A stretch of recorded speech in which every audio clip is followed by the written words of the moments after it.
Hello, welcome back dear students. Welcome back to our e-learning sessions. This e-learning session initiated by Sri Vidyadis Vidya Sankul under the guidance of Dr. G.M. Suddariya sir.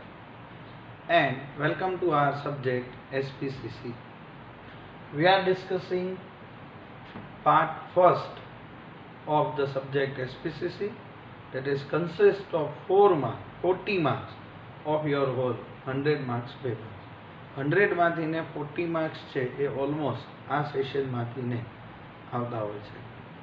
હવે generally subject જે secretarial practice and commercial correspondence છે એ જે બે પાર્ટની અંદર divide થયેલું છે એમાંનો part number first છે એ છે કોમર્શિયલ કોરસ્પોન્ડન્સ પર.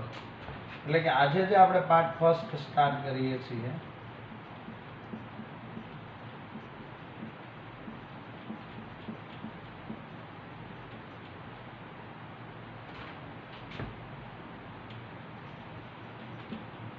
એ કોમર્શિયલ કોરસ્પોન્ડન્સ છે એ પાર્ટ સ્ટાર્ટ કરીએ. હવે સૌથી પહેલો આપણા માઇન્ડમાં એક ક્વેશ્ચન આવે કે કોમર્શિયલ કોરસ્પોન્ડન્સ એટલે શું?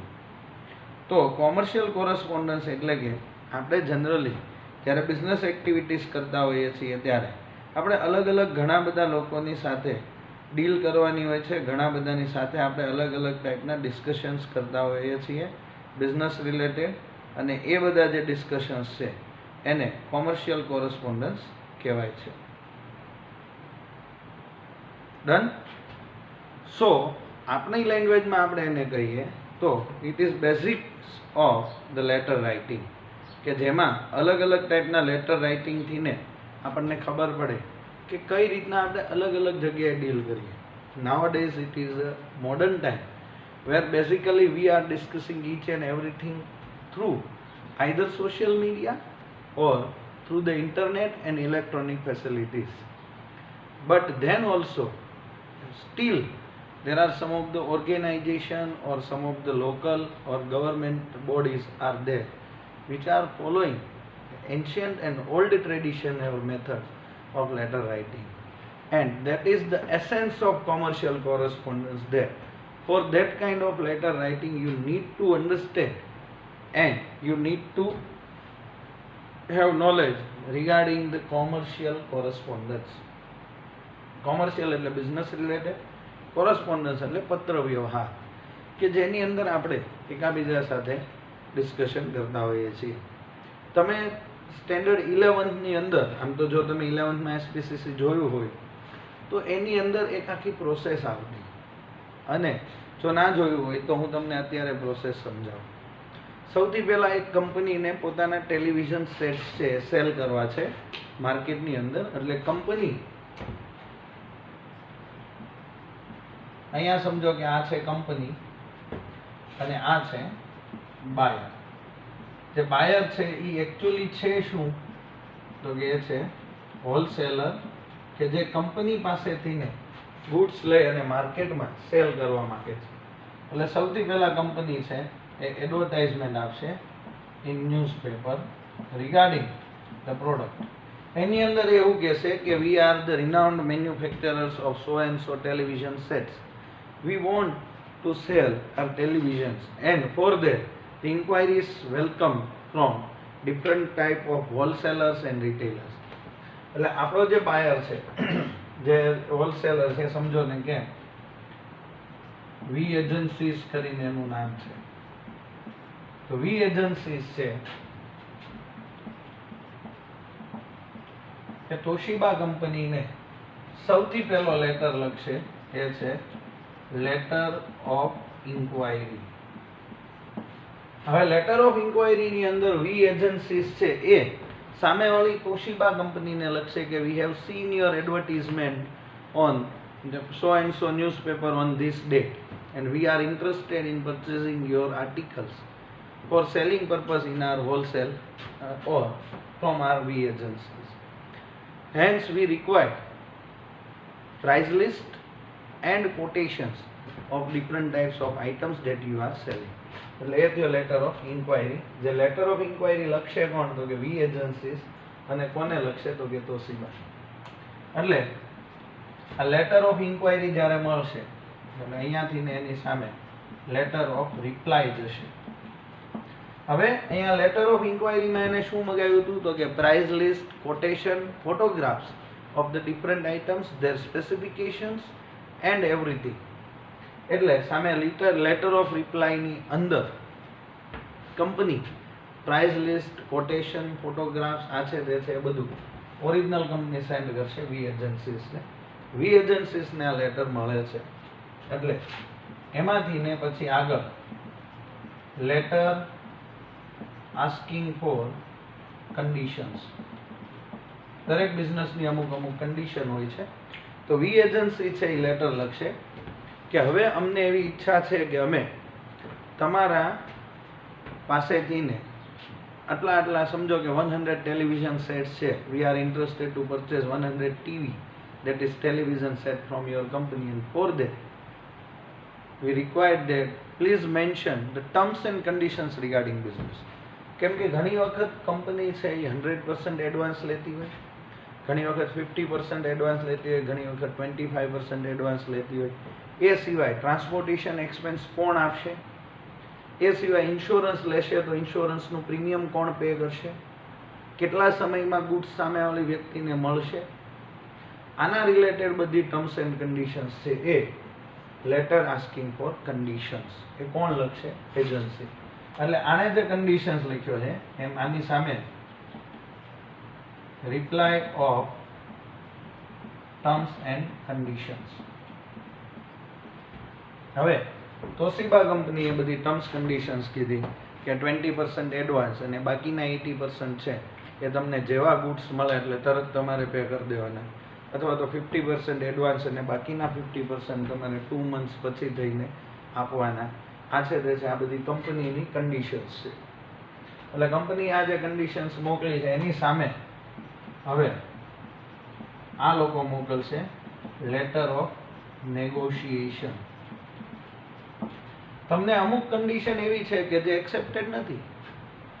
તમે 20% પેમેન્ટ દેવા રેડી છો પણ તમે એમ કહો છો કે ઇન્સ્યોરન્સ છે એનું જે પ્રીમિયમ છે એ અને તમારા ઘર સુધી એટલે કે તમારી શોપ સુધી ગુડ્સ પહોંચે એનો ટ્રાન્સપોર્ટેશન એ કંપની બેર કરે, અમે બેર કરવા નથી માંગતા. તમે કહેતા હો તો 20%ના બદલે 30% પણ અમે એડવાન્સ પેમેન્ટ પે કરવા રેડી છીએ, પણ આ એક્સપેન્સ અમે બેર નહીં કરીએ. સેકન્ડ થિંગ છે કે ટેલિવિઝન સેટ્સ અમારે એકસાથે 100 નથી જોતા, કેમ કે અમારી પાસે રાખવાની જગ્યા નથી. અમે પેમેન્ટ તમને એડવાન્સ કરી આપશું પણ 50 ટેલિવિઝન સેટ્સ અત્યારે ને 50 2 months પછી તમારે મોકલવાના રહેશે. તો એના રિલેટેડ જે લેટર ઓફ નેગોશિએશન છે એ મોકલવાનો રહેશે તમારે. એ કોણ મોકલશે? એજન્સી. વિચાર કરો કેટલા લેટર થાય છે. એટલે આ બધી ટર્મ્સ એન્ડ કન્ડિશન્સ છે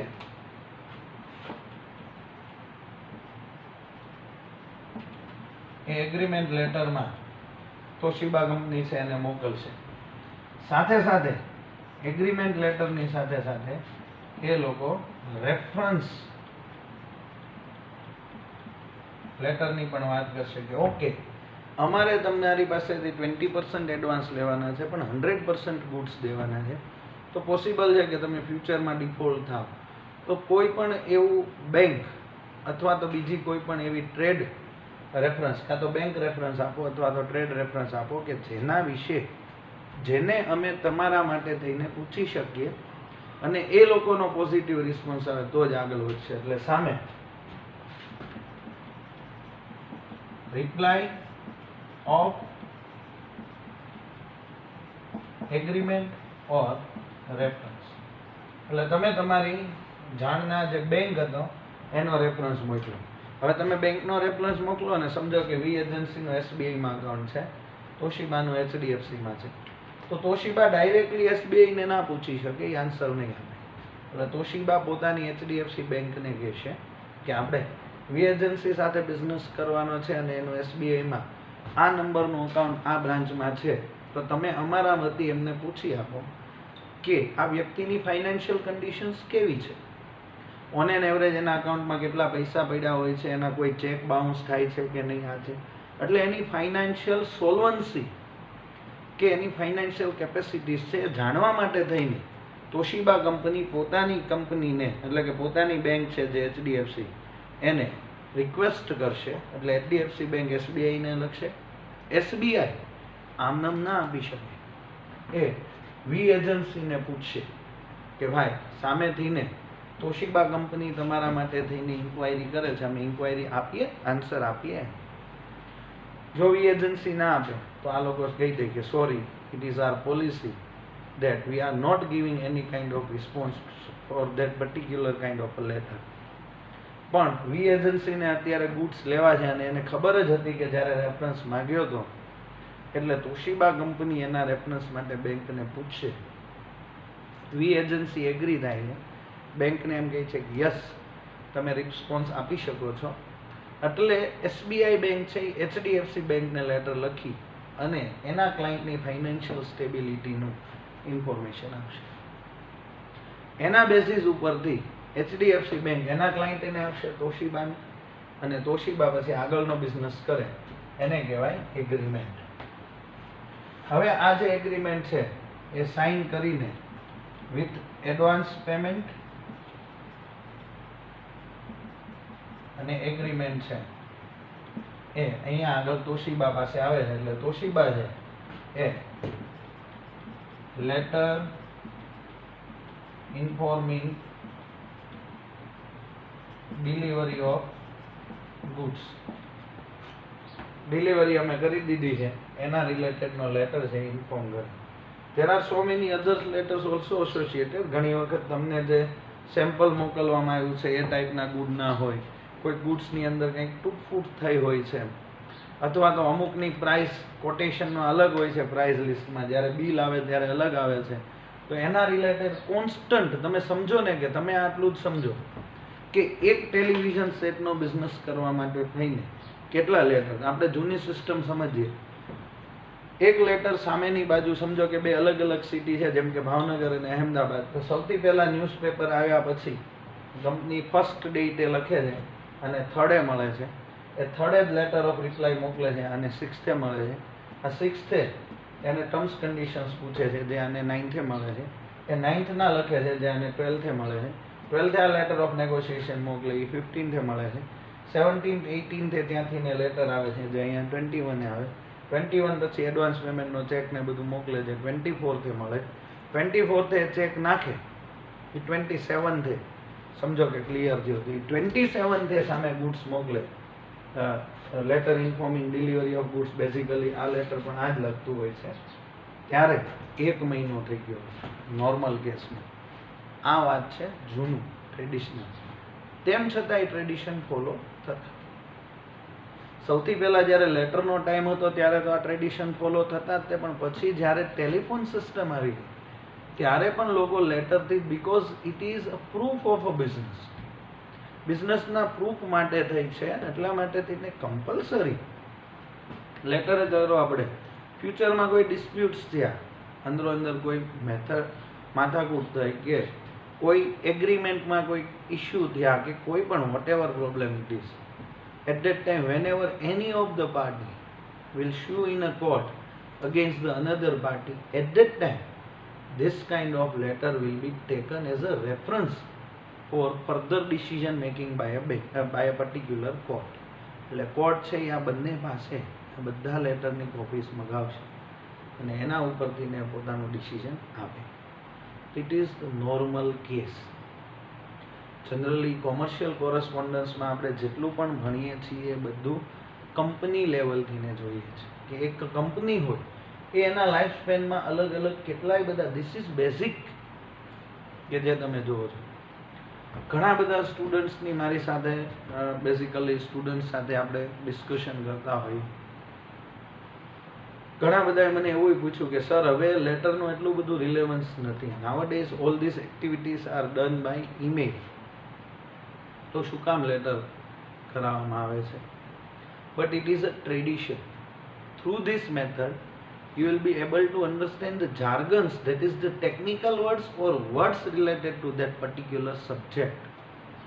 અને ભાવનગર યુનિવર્સિટીમાં હાલની તારીખમાં પણ યસ બીજો એક point, there are so many students asking that why this secretarial practice and commercial correspondence is more beneficial than computer? See, this SPCC is purely a commerce subject. Commerce સિવાય ક્યાંય નહીં ભણાવવામાં, નહીં આર્ટ્સમાં નહીં સાયન્સમાં ક્યાંય નહીં. એનો મતલબ કે આ કોમર્સ રિલેટેડ સબ્જેક્ટ છે. ઇકોનોમિક્સ છે ને જે તમારું છે ને આર્ટ્સમાં પણ આવે છે.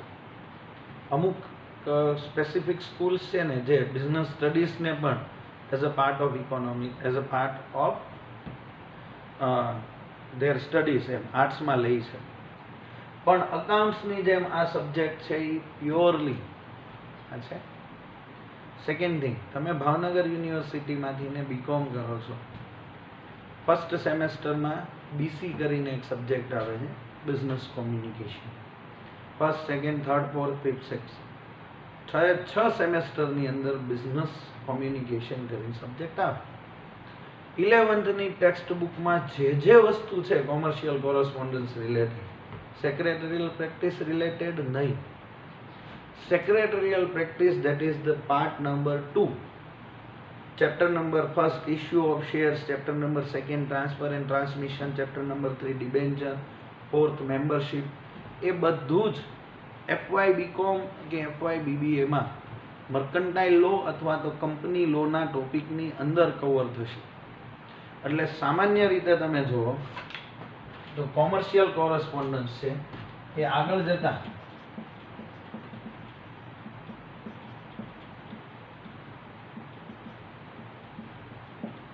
બિઝનેસ કોમ્યુનિકેશન બની જશે, જે તમારે સેમ 1 to 6 માં આવશે. તમે અત્યારે એસપીસીસી જે સ્ટડી કરો છો એની અંદર જે લેટર્સ બનાવો છો એ બધી બુક્સ તમે તમારી પાસે રાખી મૂકજો, સાચવી રાખજો. એ બુક તમને આખા બીકોમમાં, આખા બીબીએમાં બધે કામ લાગશે. એ સિવાય આ કોમર્શિયલ કોરસ્પોન્ડન્સ છે તો બીજું છે સેક્રેટરીયલ પ્રેક્ટિસ, સેમ 1 and 2 બેમાં જ આવે છે, પછી આગળ નથી આવતું. ત્યાં આગળ એક લો કરીને સબ્જેક્ટ આવે છે, બીકોમમાં પણ આવે છે ને બીબીએમાં પણ આવે. એમાં તમારે 12th નું જે સેક્રેટરીયલ પ્રેક્ટિસ છે એ ફર્સ્ટ યર બીકોમ બીબીએ ની અંદર બેઠું આવે, કેમ કે ત્યાં આગળ કંપનીઝ એક્ટ અને મર્કન્ટાઇલ લોમાં કોન્ટ્રાક્ટ એક્ટ ને એ બધું ભણાવે, ત્યારે તમને આ બધી ટર્મ્સ કન્ડિશન્સ ખબર હોવી જોઈએ. કોમ્પ્યુટર ક્યાંય નથી આવતું. આગળ જતાં તમને કોમ્પ્યુટર કોઈ ગવર્મેન્ટ જોબ લેવી હોય તો એની અંદર પણ તમે જો તમારે સ્ટાન્ડર્ડ 12th 10th ની અંદર હોય છે કોમ્પ્યુટર, તો પછી 11th 12th માં ના હોય તો પણ તમે ગવર્મેન્ટ જોબ માટે થઈને એલિજિબલ છો. અને તેમ છતાંય બીબીએ કે બીકોમ કર્યા પછી તમને એવું લાગે કે મારે ગવર્મેન્ટ જોબમાં જવું હતું અને 11th 12th માં મને એસપીસીસી રખાવીને મારું કરિયર છે એ આખું આ લોકોએ કહીને બગાડી નાખ્યું. બોસ 3 મહિનાનો સીસીસીનો કોર્સ આવે છે, એ કરી લો. બધી જ ગવર્મેન્ટ જોબમાં એ એપ્લાઇડ છે. પણ જોબ શું કામ કરવી? As a student of commerce we every time think about a business. શું કામ આપણે કોઈના એમ્પ્લોય બનીએ? આપણે પોતે જ એમ્પ્લોયર બનીએ ને, આપણે પોતે જ આપણો પોતાનો બિઝનેસ સ્ટાર્ટ કરીએ. શું કામ કોઈ ગવર્મેન્ટ કે પ્રાઇવેટ જોબ પાછળ દોડવું? તો એ ટાઈમે તમને આ ખબર પડશે. નો ડાઉટ તમે બહુ મોટા બિઝનેસમેન બનશો, એક મોટી કંપની સ્ટાર્ટ કરશો કે મોટી ફેક્ટરી સ્ટાર્ટ કરશો, તો એ ટાઈમે આ બધી એક્ટિવિટીઝ માટે થઈને તમે કંપની સેક્રેટરીને એપોઇન્ટ કરશો જ તે, કેમ કે એ કમ્પલસરી છે કે 50 લાખ કરતાં વધારેનું ટર્નઓવર હોય તો તમારે કંપની સેક્રેટરીને અપોઇન્ટ કરવો પડે. પણ એ શું કરે છે એ ખબર હોવી જોઈએ ને, એનું તો નોલેજ જોવે. આજે આપણે ગવર્મેન્ટ આ બધા જે બિલ્ડિંગ કન્સ્ટ્રક્શન થાય છે એની અંદર જે બધા એન્જિનિયર્સ જોઈએ છે કે જે લોકો ડિઝાઇન બધી કરતા હોય છે, બધા ઘરનો ને એનો પ્લાન ને એવું બધું, તો એને કન્સ્ટ્રક્શન રિલેટેડ નોલેજ છે ત્યારે એ કરે છે. હવે એ કંઈક ઊંધો ઓલો પ્લાન બનાવી દે ને ઓલો પેલો મેસન હોય એટલે કે જે કડીઓ હોય એને એમ કહે કે સાહેબ આવું હોય ક્યાંય, કે આવું કોઈ દિવસ કન્સ્ટ્રક્શન જ ન થાય, કે કરી બતાવો લ્યો. તો સેમ વે તમે કંપનીના બિઝનેસમેન છો, તમને આ કોઈ એક્ટિવિટીની ખબર જ નથી. તમને લેટર કેમ લખવા, એના રિપ્લાય આવે તો એની સામે રિપ્લાય કેમ કરવા, એનું બેઝિક નોલેજ હશે ને તો તમે સેક્રેટરીને ઇન્ફોર્મ કરી શકશો, ભલે ને બાકીનું કામ એ કરે. ભલે ને એને પ્રોવિઝન્સ બધી ખબર છે, એને બધી ટર્મ્સ કન્ડિશન્સ બધું જ ભલે એને નોલેજ છે, એ નોલેજ ભલે આપણને કાંઈ નહીં, પણ બેઝિક નોલેજ તો જોઈએ. અને બીજું આપણે 3 પોઈન્ટ ડિસ્કસ કર્યા importance of the secretarial practice. એક તો નોર્મલ એ ડિસ્કશન કર્યું કે આ લેટર બધા રૂટીન લાઈફમાં હોય છે. સેકન્ડ આપણે એ જોયું કે તમારા આગળ કોલેજ લેવલમાં પણ તમને હેલ્પફુલ થશે. અને થર્ડ આપણે એ જોયું કે બિઝનેસમાં પણ હેલ્પફુલ થાય. ફોર્થ એ પોઈન્ટ છે કે પર્સન્ટેજ વાઇઝ માર્ક સિસ્ટમમાં પણ આ બેનિફિશિયલ છે. શું કામ? તો કે જો તમે કોમ્પ્યુટર રાખો છો તો 12થમાં તમારે આઉટ ઓફ 750 કેલ્ક્યુલેટ થાય છે, જ્યારે એસપીસીસી રાખો છો તો આઉટ ઓફ 700 કેલ્ક્યુલેટ થાય. તો એ પણ એક જાતનો બેનિફિટ છે. આ સિવાય ઘણા બધા બેનિફિટ છે કોમર્શિયલ કોરસ્પોન્ડન્સ અને સેક્રેટરીયલ પ્રેક્ટિસના. એ આપણે ડ્યુ કોર્સ ઓફ ટાઈમની અંદર ધીમે ધીમે ડિસ્કસ કરતા જશું. પણ તમારે એક ક્લિયર ડિટર્મિનેશનથી કામ કરવાનું છે કે જેવી રીતના ઇકોનોમિક્સ અને organization of commerce important theoretical subject છે, એવી જ રીતના commercial correspondence and secretarial practice that is SP and CC એ પણ એટલો જ ઇમ્પોર્ટન્ટ સબ્જેક્ટ છે. અને આને કેમ તમે અત્યારે ઇકોવોસી સિરિયસલી લ્યો છો? કેમ કે આગળ જતા તમારે એફવાય એસવાય ટીવાયમાં 6 સેમમાં ઇકોનોમિક્સ આવવાનું છે. ફર્સ્ટ 2 સેમેસ્ટરની અંદર તમારે ઓસી પણ એઝ અ બિઝનેસ મેનેજમેન્ટ પાર્ટ તરીકે આવશે. જો તમે ઇંગ્લિશ મીડિયમમાં જ આગળ બીકોમ બીબીએ કરો તો બિઝનેસ મેનેજમેન્ટ તરીકે તમારું ઓસી છે એ આવશે જ. એની અંદર એ planning, organizing, staffing, directing, controlling એ બધા ચેપ્ટર્સ આવશે. અને ઇકોનોમિક્સની અંદર જે 11th સ્ટેન્ડર્ડનું ઇકોનોમિક્સ છે, demand, supply, cost of concepts, cost of production and concepts of revenue, markets, એ બધું ફર્સ્ટ સેકન્ડ સેમેસ્ટરમાં આવશે. પછી સેકન્ડ જે 12th સ્ટેન્ડર્ડની અંદર તમે જે બધું poverty, unemployment, inflation, money, banking, population, agriculture sector, industrial, એ બધું સેકન્ડ અને થર્ડ યર એટલે કે સેમેસ્ટર 3, 4, 5, 6માં આવશે. તો તમને ખબર જ છે કે તમે જે 11, 12માં ઇકોનોમિક્સ ભણ્યા છો એ તમારે 1 to 6 સેમેસ્ટરમાં આવશે. અને 11, 12ની અંદર જે ઓસી ભણ્યા છો એ ફર્સ્ટ, સેકન્ડ અને થર્ડ, ફોર્થ એ 4 સેમેસ્ટરમાં આવશે. તો સેમ વે તમે એસપીસીસી જો ડિટેલની અંદર સમજશો તો તમારે એસપીસીસી છે એમાં સીસી પોર્શન છે એ 1 to 6 સેમેસ્ટરમાં એટલે કે 6 સુધી, અને એસપી છે એ સેમેસ્ટર ફર્સ્ટ અને સેકન્ડમાં બધી જગ્યાએ હેલ્પફુલ થવાનું છે. તો આ એના બેનિફિટ પોઈન્ટ છે એ પ્લસમાં છે. આ સિવાય માર્ક્સ, સારા પર્સન્ટેજ એમાં બધામાં પણ હેલ્પફુલ છે. એટલે એ વસ્તુને ધ્યાનમાં રાખી અને આપણે આગળ જોઈશું. હવે આ વાત થઈ જનરલ વાત. હવે આપણે ડિસ્કસ કરીએ part number first, commercial correspondence. આ મેં તમને બેઝિક સમજાવ્યું કે બિઝનેસની અંદર કેવા કેવા ટાઈપના લેટર રાઇટિંગ હોય છે. આ બધું બેઝિક છે. Basically along with standard 11, 12 I am also teaching at college level and chartered accountancy level. Chartered એકાઉન્ટન્સીની અંદર પણ ફાઉન્ડેશન કોર્સ અને સેકન્ડ પોઈન્ટ છે જે ઇન્ટરમીડિયેટ કોર્સ છે, બંનેમાં હું અમુક સબ્જેક્ટ છે કે જે મારા સ્પેશિયલાઇઝેશનના છે એ કરાવું છું. એટલા માટે મને આ બધી વસ્તુ ખબર છે કે 11, 12ની અંદર જે આપણે ટોપિક્સ જે બધા કરીએ છીએ, જે બધા ચેપ્ટર્સ કરીએ એ કેટલા ઇમ્પોર્ટન્ટ છે. Just take an example, your 11th standards economics, chapter number 2 terminologies, chapter number 3 demand, chapter number 4 supply, chapter number 5 cost of production and concepts of revenue, chapter number 6 market. તમે 12th પછી જેવું CA course join કરો અને એનું foundation આવે ને first level, એમાં આ બધા જ ચેપ્ટર કોમન. એનું પણ છે કે એમાં 5 ચેપ્ટર્સ છે. ફર્સ્ટ ચેપ્ટર બેઝિક ઇન્ટ્રોડક્શન, જેમાં માઇક્રો ઇકોનોમિક્સ, મેક્રો ઇકોનોમિક્સ અને એને રિલેટેડ બધા કન્સેપ્ટ્સ એ બધું આવે. સેકન્ડ ચેપ્ટર છે એની અંદર ડિમાન્ડ અને સપ્લાય ભેગું આવે છે. થર્ડ ચેપ્ટર છે એ આખું કોસ્ટ ઓફ પ્રોડક્શન અને કન્સેપ્ટ્સ ઓફ રેવન્યુનું છે. ફોર્થ ચેપ્ટર છે એ આખું માર્કેટ બેઝડ છે. અને ફિફ્થ ચેપ્ટર છે એ બિઝનેસ સાયકલ છે. તમે 11નું ઇકોનોમિક્સ જોશો તો તો ચેપ્ટર સેકન્ડનો લાસ્ટ કન્સેપ્ટ છે બિઝનેસ સાયકલ.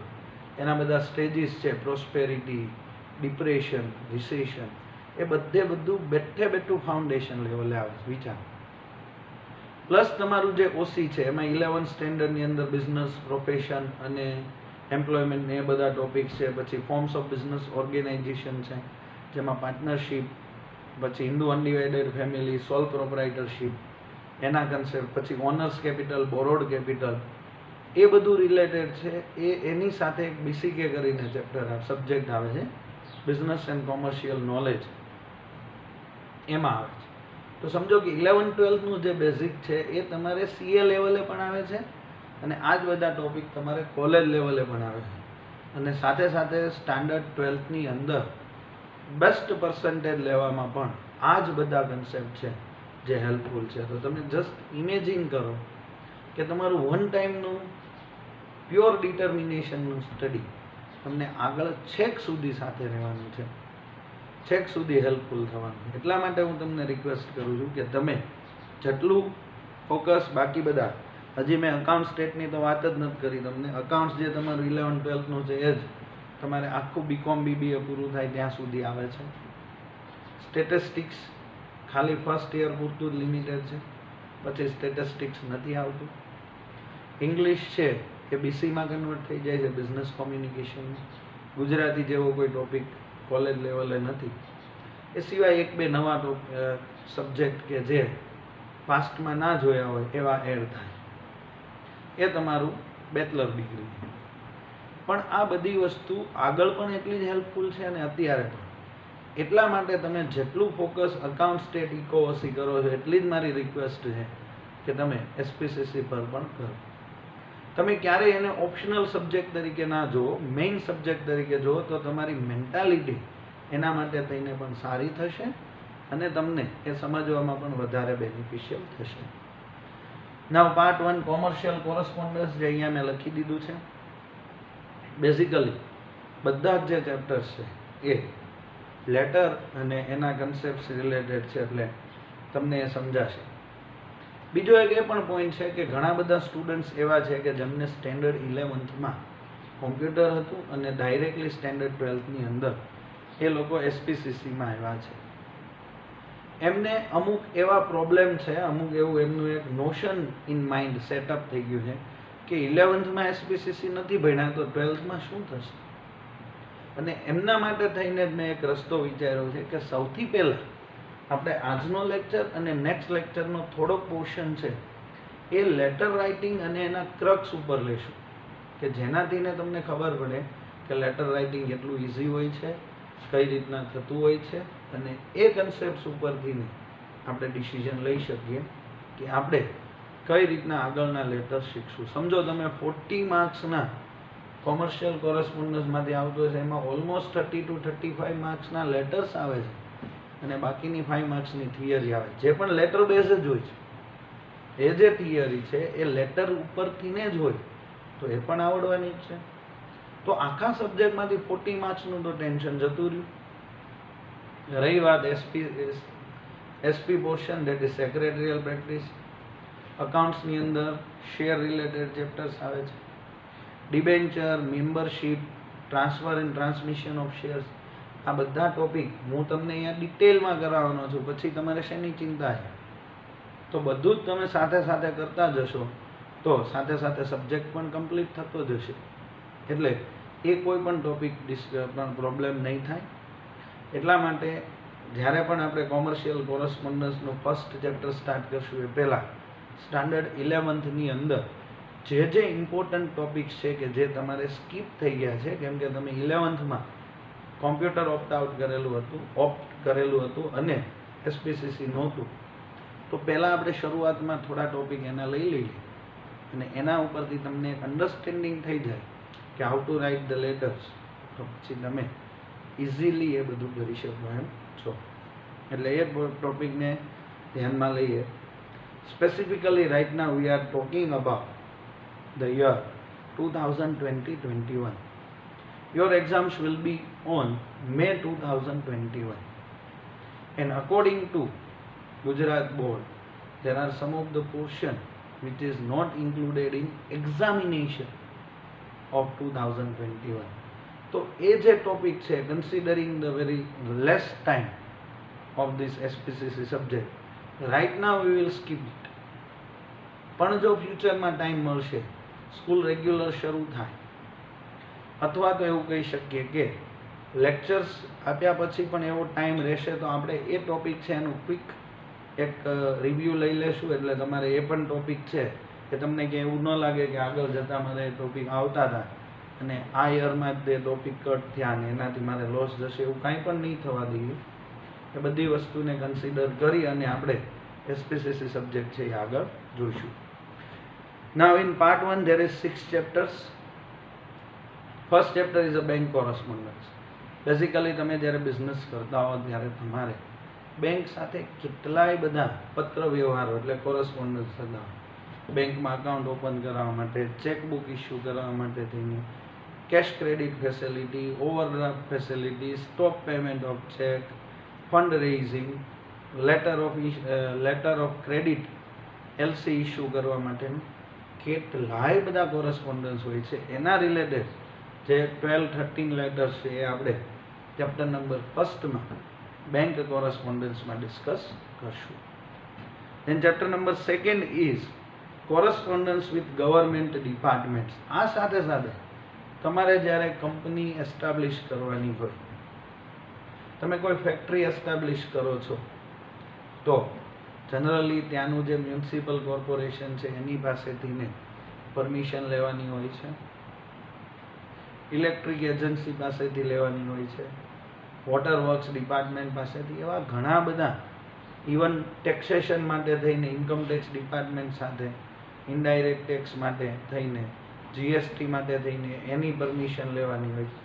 એના રિલેટેડ જે બધા લેટર્સ છે એ આપણે chapter number 2 correspondence with government departments, public services એટલે કે આપણી ફેક્ટરી પ્રિમાઇસીસની અંદર આપણે વોટર ફેસિલિટી જોઈએ છે, પ્રોપર સેનિટેશન ફેસિલિટી સેટઅપ કરવી છે, રોડ્સ પ્રોપર બનાવડાવવા છે, શેડ બનાવડાવવા છે, એના રિલેટેડ હોય પબ્લિક સર્વિસીસમાં આવે.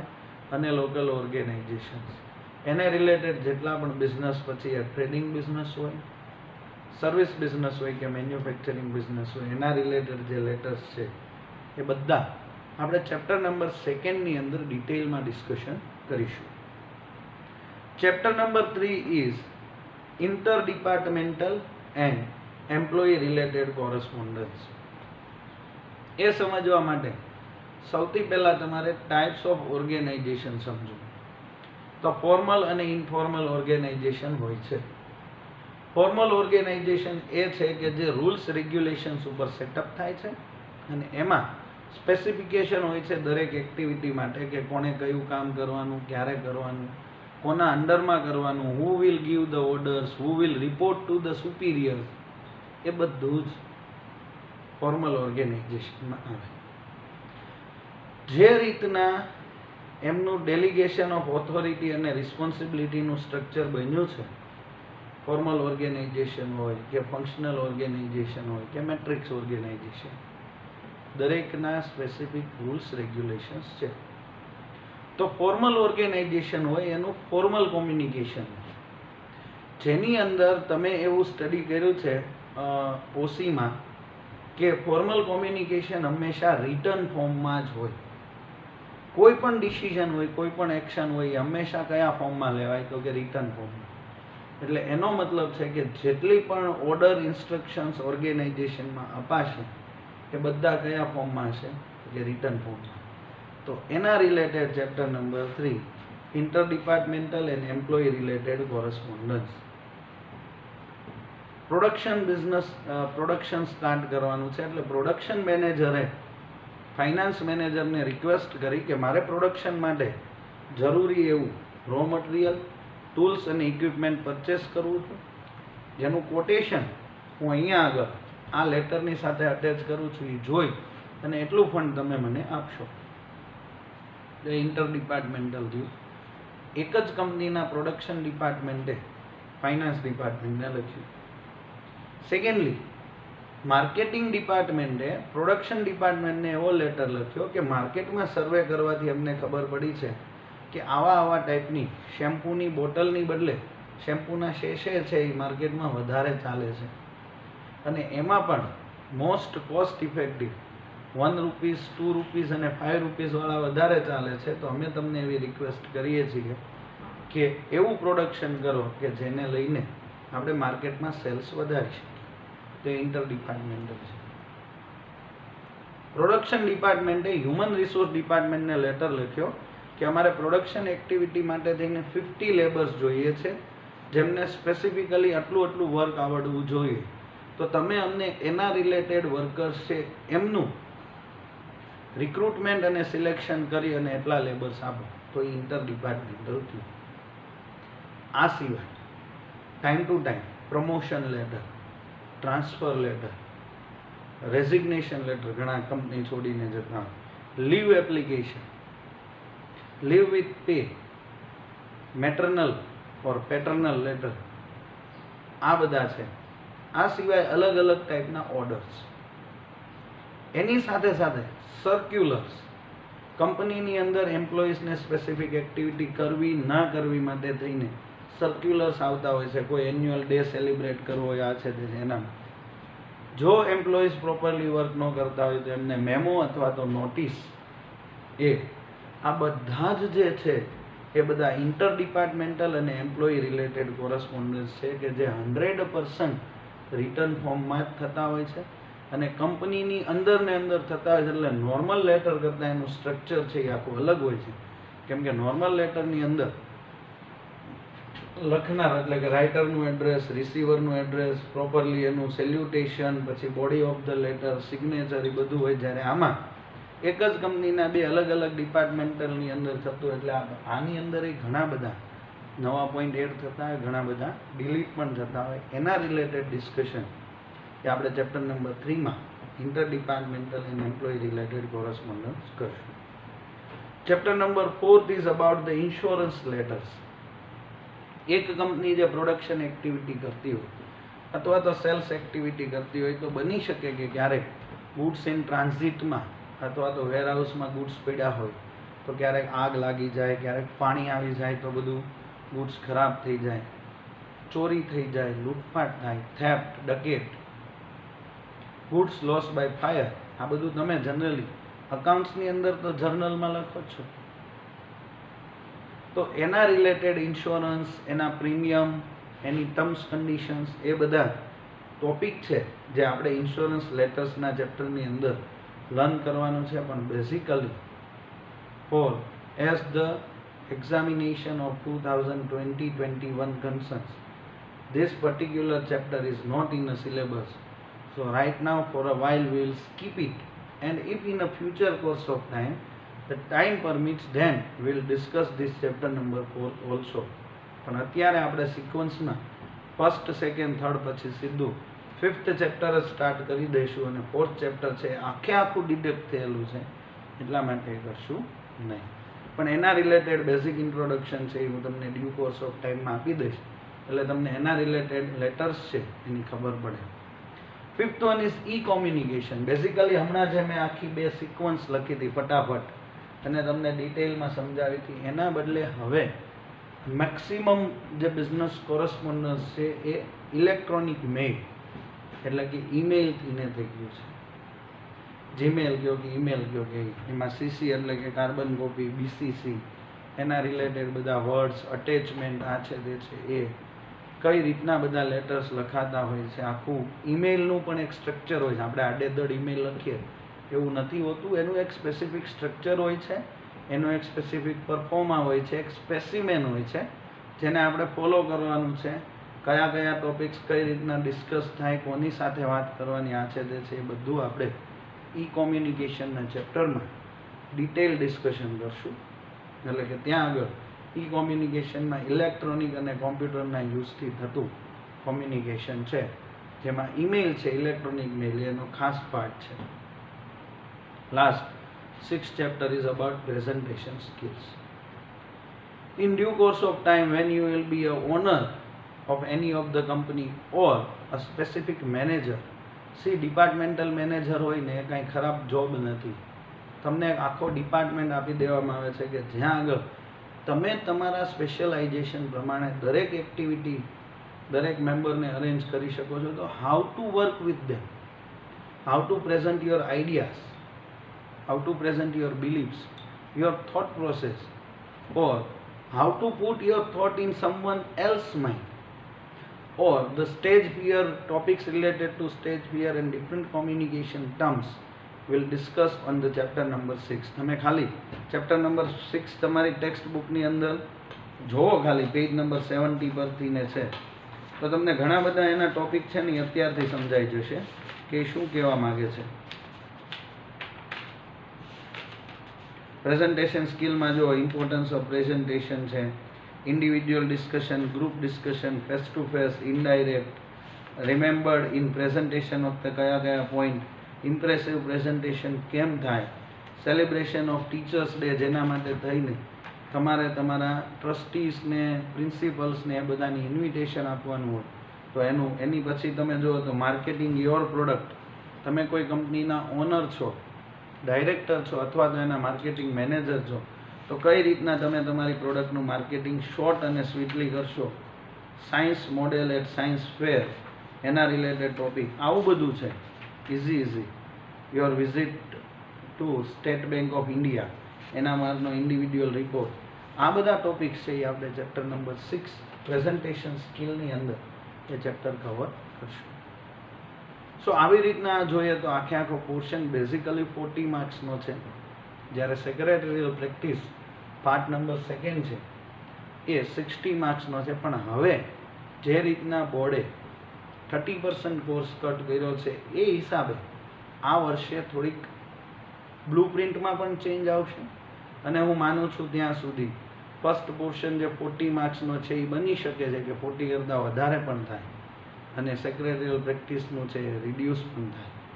બીજી બાજુ એ પણ છે કે કોમર્શિયલ કોરસ્પોન્ડન્સમાંથી એક આખું ચેપ્ટર રિમૂવ કરી દીધું છે તો વેઇટેજ એમને એમ પણ રહે અને વેઇટેજ ડિસ્ટ્રીબ્યુટ પણ થાય. પણ એ જે પણ હશે એ આપણે આગળના બધા ટોપિક્સની અંદર ડિસ્કસ કરી લઈશું. જેવી રીતના તમે સેક્રેટરીયલ પ્રેક્ટિસમાં એટલે કે પાર્ટ નંબર 2માં લેક્ચર સ્ટાર્ટ થયા પહેલાં અમુક ટોપિક જોવો છો, એવી જ રીતના કોમર્શિયલ કોરસ્પોન્ડન્સમાં પણ લેક્ચર સ્ટાર્ટ થયા પહેલાં એના રિલેટેડ રીડિંગ કરી અને પછી લેક્ચર જોશો તો હું તમને ગેરંટી આપું છું કે તમારે આ ચેપ્ટર માટે કે આ સબ્જેક્ટ માટે અલગથી ટાઈમ છે એ સ્પેર નહીં કરવો પડે અને તમારે સાથે સાથે બધા ટોપિક્સ થઈ જશે. નેક્સ્ટ લેક્ચરમાં આપણે અમુક જે યુઝફુલ ટાઈપ્સ ઓફ લેટર્સ છે એટલે કે ફોર્મ્સ ઓફ લેટર છે એ ડિસ્કસ કરશું અને કઈ રીતના સ્પેસિફિક લેટર લખાય એ ડિસ્કસ કરી અને ચેપ્ટર નંબર 1 છે એ સ્ટાર્ટ કરશું. Today there is no homework for this particular chapter but the understanding is must. ન સમજાણો હોય તો ફરી વખત તમે આખો લેક્ચર છે એ જોઈ લેશો તો તમને જે પણ ડાઉટ ડિફિકલ્ટીઝ હશે એ ઓટોમેટિકલી ક્લિયર થઈ જશે. I hope you understood each and everything in today's session, and if there is any doubt in your mind then please feel free to ask me anytime. Have a nice day. Thank you very much.